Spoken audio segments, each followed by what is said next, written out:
यानी घर पे भी खुश रहो, ये चिंतित ना हो। और ये खुश रहे लहना मोक्ष द्रुपर लाद पार हो गए। फिर गृहस्थी में के दोष बकवाद निस्वाओं भगवान ने नियमित रहना होगा।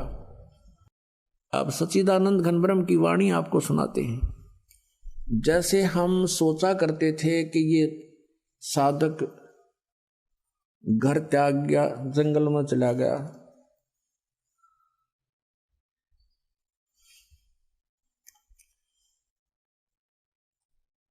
और वहां जाकर के कहते घर त्याग कर जंगल में चला गया। एक वक्त कह रहा था कि मैं ऋषिकेश गया था और ऋषिकेश से मैं आगे चला गया, वहां कई व्यक्ति बैठे थे। मैंने उनसे पूछा कि तुम कैसे बैठे हो। उन्होंने कहा कि यहाँ जंगल में गहरा था, वहां जंगल सा था, झाड़ बोझड़े थे, वहां एक बहुत बड़ा संत रहता है और तन पे कपड़े नहीं रखता वो, ना कहीं मांगने जाता है, निवस्त्र रहता है। केले की एक छाल, केले के पत्तों से उसने अपने तन को ढक रखा है और वो किसी के सामने नहीं आता, किसी को दर्शन नहीं देता। तो मैं भी वहां बैठ गया। कहते हैं वो कभी कभी निकल के आता है। तो एक बार कहते हमने ध्यान से देखा, जब उसकी तरफ देखा तब उसने हमें देख लिया, तो एकदम मुंह पीछे को मुंह कर लिया और भाग के गहरा चला गया।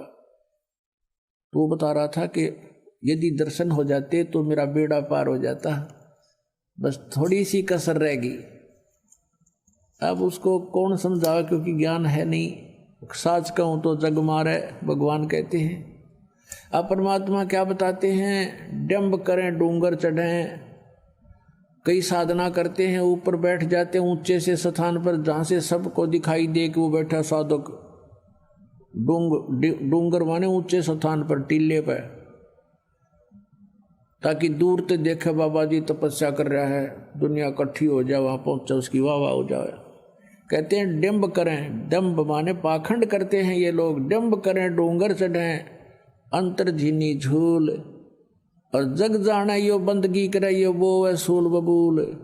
ये तो काटे वो अपने अगत में, जनता जाने बबोड़ी, श्रद्धालु जाने भक्ति कराए। फिर क्या बताते हैं, केले की कोपीन है, यानी केले के पत्ते का लंगोट बना रखा है शरीर पर, कुछ नहीं।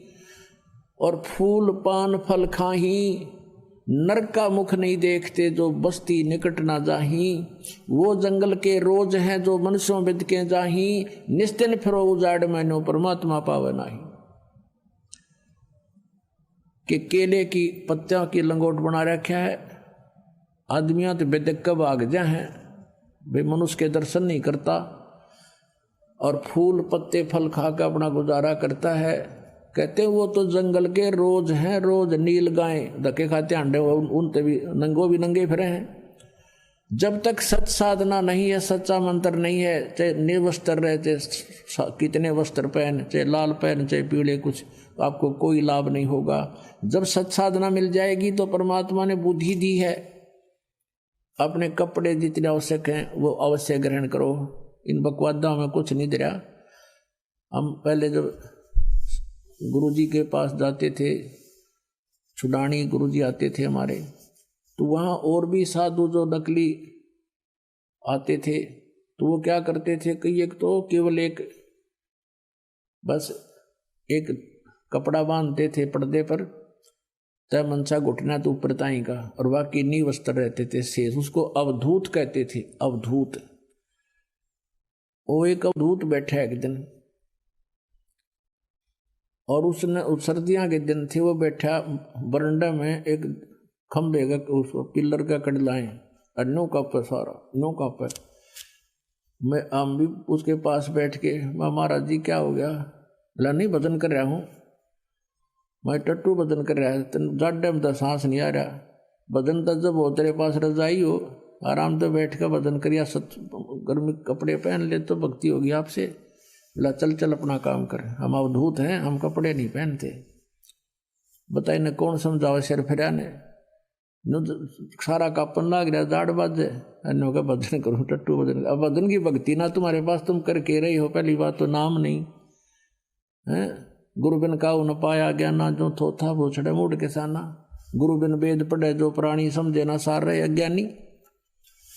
तो इस तरह की साधना करते हैं तो परमात्मा कहते हैं कि नर का मुख नहीं देखते तो बस्ती निकट ना जाही। उन नाम गणे महात्मा मान्या करते, गांव में भी नहाता आदमी नहीं देख, कभी भीतर भाग अंदर भाग जाता है जंगल में। कहते वो जंगल के रोज हैं। आदमियां तो बेदक कब आज मानस कोई बात हुई हो, आदमियां तो फड़क गए। मनुष्यों बिद का जाही और निस दिन फिर उजाड़ मैनो परमात्मा पावे नाही। ते सारा दिन उजाड़ में धक्के खाओ, नो भगवान नहीं मिले। भगवान के पाने की विधि है, वैसे ही मिलेगा। डेरे डंडे खुश रहो और खुश रे लहना मोक्ष। और द्रुपरलाद पार हो गए, फिर गृहस्थी में के इस डेरे में के दोष। एक तरफ तो आप कहते हो ध्रुव भी पार हो गया, प्रहलाद भी पार हो गया, और फिर खुद प्रेरणा करते हो कि ब्रह्मचारी रहो। ये कुछ भगत बताते, इसको सारा जड़ंगा फैला रखा है न ज्ञानियों ने। एक भगत कह रहा था कि जी, किसी को बता रहा था, एक ने बोला मेरा गुरुजी तो बाल ब्रह्मचारी है, और भाई गुरु तो ब्रह्मचारी चाहिए, गृहस्थी ठीक नहीं। तो उसे कोई भगत ने कहा कि भाई तेरे तू क्या है, आप बताओ, गृहस्थी हो या ब्रह्मचारी हो? बोला ना मैं तो बाल बच्चेदार हूं। फिर तू टिंडे लेगा ब्रह्मचारी के गेला, तुझे क्या मिलेगा? वो अगर भक्ति होगी परमात्मा मिलेगा तो ब्रह्मचारी नहीं मिलेगा। तू क्यों डलेड हो रहा है फिर उसके साथ? और परमात्मा कहते हैं डेरे डांडे खुश रहो और खुश रह लेना मोक्ष। तेरे गुरु ब्रह्मचारी थे पहले तो वही जड़े हैं, कति ब्रह्मचारी कंटिन्यू, कोई किसी प्रकार का खंड नहीं होता उनका। तो वो पार होंगे, तेरे लिए नंबर लेट देर से आएगा, उसमें दोष भी आ सकता है। तो कहने का भाव ये है कि जो परमात्मा का विधि विधान है उसके अनुसार चलते हुए डेरे डांडे खुश रहो।